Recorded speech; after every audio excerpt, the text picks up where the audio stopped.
Coming up on today's show, in celebration of my birthday this week, I decided to cover one of my absolute favorite horror movies from the 1980s, the one, the only, Re-Animator.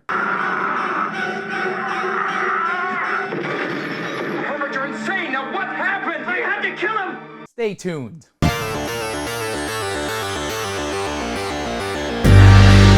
Welcome to Scary World, where we walk you through the latest and greatest in the world of horror. I am your host, Arturo Padilla. Hi.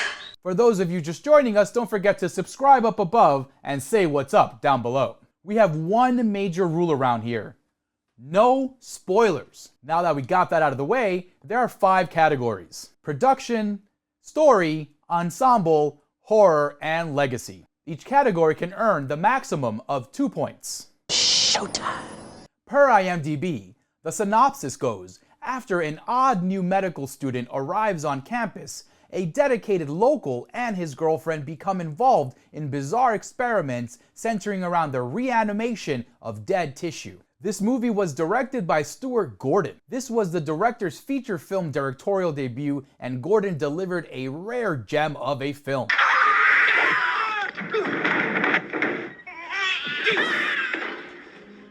All technical aspects of this production were perfectly executed. From the cinematography, to the sound editing, to the effects, everything came together very nicely. The shots are all well composed, and the score is an essential piece of this puzzle, heightening the suspense and the tension in every single scene. The unsung hero of this production is the masterful color correction applied to Herbert's serum. It is truly iconic. Folks, I cannot praise this production enough. Especially for it being Stuart Gordon's first feature film. This thing looks like he's been doing it forever.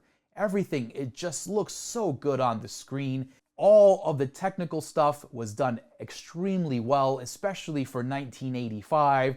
They accomplished a lot of really cool things in this production. The color correction, as I said, is iconic. The music involved with this movie is absolutely iconic as well. The prosthetics and the makeup and stuff they use, we'll talk about that more down the line in our later section. But everything in this movie was absolutely awesome. From the camera work, to the sound, to the prosthetics, to the casting, to the light work, to whatever else is needed on this production. Everything was just done very well. And you can see the quality.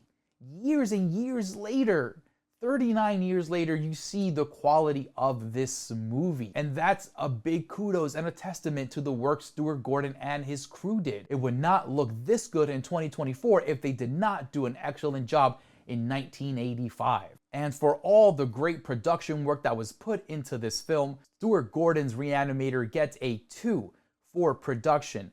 His entire film crew did an outstanding job with all the facets of this production. Everything was executed at a high level, and as I mentioned before, you can see the quality of the stuff till this day. And that is, again, a testament to the crew and Gordon himself and everyone involved in this production. The script was written by Dennis Paoli, who most recently wrote Suitable Flesh. If you guys haven't checked that out, go on Shudder and check that out. That was a fun movie. And he also scripted the very awesome 1986 cosmic horror movie From Beyond, another one of my favorite 80s movies and another one of Stuart Gordon's gems. Paoli had some assistance by William Norris, who helped pen the first iteration of this great script. And of course, the story was based off of an H.P. Lovecraft short titled Herbert West Re-Animator. This story has it all: horror, action, drama, comedy. It has something for every genre fan. Aside from having great pacing, all 3 acts flow seamlessly, hitting all the right beats along the way. It stands to reason then that if one could find extremely fresh specimens and recharge that chemical process, bang, we have reanimation. The theory is not new, West. But my reagent is. The script successfully builds excellent tension and suspense throughout the course of the movie. From the very first scene, we have Herbert in this situation where he's trying to revive some doctor in Europe, and he is not having a great time there. And we are already thrown into this crazy situation and this crazy story and the insane life of Herbert West and his reanimation serum. So we get the first scene, and then you travel throughout the movie, and there is suspense and tension building bit by bit. When Herbert moves into Dan's house, we get suspense and tension there, especially when the cat starts missing and Barbara Crampton's character Meg starts asking questions. There is an excellent job done here with the suspense and with the tension, and that is a major part of the story all throughout, and it is successful, and it drives this story all through the third act. And for the great and unique story that we get, Re-Animator gets a 2 for this category. This story is iconic, and it will forever be one of my favorites. The cast does a superb job with their respective roles. All the actors involved are at their peak and help elevate their roles and the entire movie. Jeffrey Combs does a great job anchoring this wild tale as Herbert West. How can you teach such dribble? These people are here to learn, and you're closing their minds before they even have a chance. While David Gale, who portrayed the dastardly Dr. Hill, is the perfect antagonist and foil in this morally askew world. And there you have it, ladies and gentlemen. The human brain. Once these activities cease, the brain can only survive an additional 6 to 12 minutes. Barbara Crampton manages to steal some scenes of her own as Megan, while Bruce Abbott, who portrays Dan, rounds out this very impressive cast. This entire ensemble is one of the main reasons this movie stands the test of time. You have quality production, quality story, and quality performances, folks. This is what makes a movie good, especially one that was made in the 80s and you're watching it 30 years afterwards. It's like, my goodness, the quality in performances is definitely something surprising and something I did not expect when I first watched Re-Animator.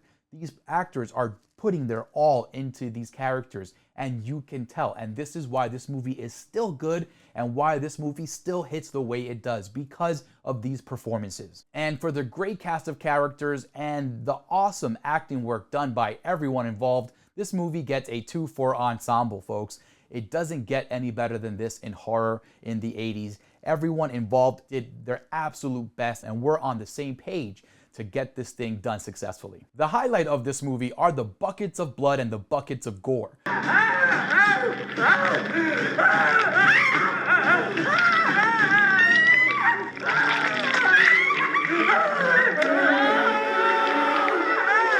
The audience is constantly peppered with excellent practical effects throughout the course of the entire movie, and it's impactful at every turn. Grasping firmly with both hands, you pull the skin forward over the head.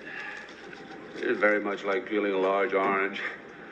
The use of the practical makeup and prosthetics makes an enormous difference and helps the quality stand the test of time. This is exactly what I was talking about in the previous segments. When you have quality in these categories, you have a great movie. Quality production, quality story, quality acting and characters, and then you have quality horror because of the practical effects, because of the prosthetics, the makeup, the actors behind those makeups and prosthetics. Everything just worked out to be excellent. Especially in this horror category, we get major kills, we get major gore, brutality. I love all the kills in this movie. They're gnarly, they're visceral, you feel all the impact. It is awesomely done, and I cannot wait to watch it again. And for all the awesome practical effects that we get in this movie, Re-Animator gets a 2 for horror. This thing gives, and gives until the very end. And I cannot wait to rewatch this thing because I just love all the horror, all the blood, all the gore, all the kills. Everything in this movie is just mwah, chef's kiss. Re-Animator is a quintessential piece of horror cinema and a must-watch of any fan of the genre. From the great performances to the memorable brutality, this movie perfectly embodies the vibrant, exuberant, and forever entertaining spirit of 80s horror. And for all the awesomeness we get in this movie, for the amazing rewatchability of this thing, Re-Animator gets a 2 for legacy. I watch this movie and watch it and watch it and watch it and watch it and never get tired of it. It is exactly what horror should be. So to tally it up, Re-Animator gets a 2 for production, a 2 for story, a 2 for ensemble, a 2 for horror, and a 2 for legacy, bringing the total score up to a perfect 10. I truly love this movie, folks. I cannot recommend this enough, and if you are a horror fan, I highly recommend you go watch this movie if you have not yet. If you have watched it, go watch it again, and go watch it a third and fourth time, folks. It gets better every single time. This movie is absolutely fantastic, and every horror fan should see this. Go watch Re-Animator, streaming anywhere you get your videos now. Can you tell me what time it is? And that's a wrap, folks. Thank you for watching Scary World. Don't forget to drop a comment down below and hit the thumbs up on the video. Most importantly, do not forget to subscribe to the YouTube channel. We have spoiler-free horror movie reviews for you guys dropping all week long, and we have the official CorpseFeed podcast dropping every Tuesday wherever you get your podcast streams, as well on YouTube. You can see the live stream there. Don't forget to check us out on all the socials. We are there. Go like, subscribe, and share. Drop us some stars on the podcast review. Drop us a review, a comment, a rating. We highly appreciate it. We will see you next time for another episode. And remember, folks, it's a scary world out there, but we are here to walk you through it.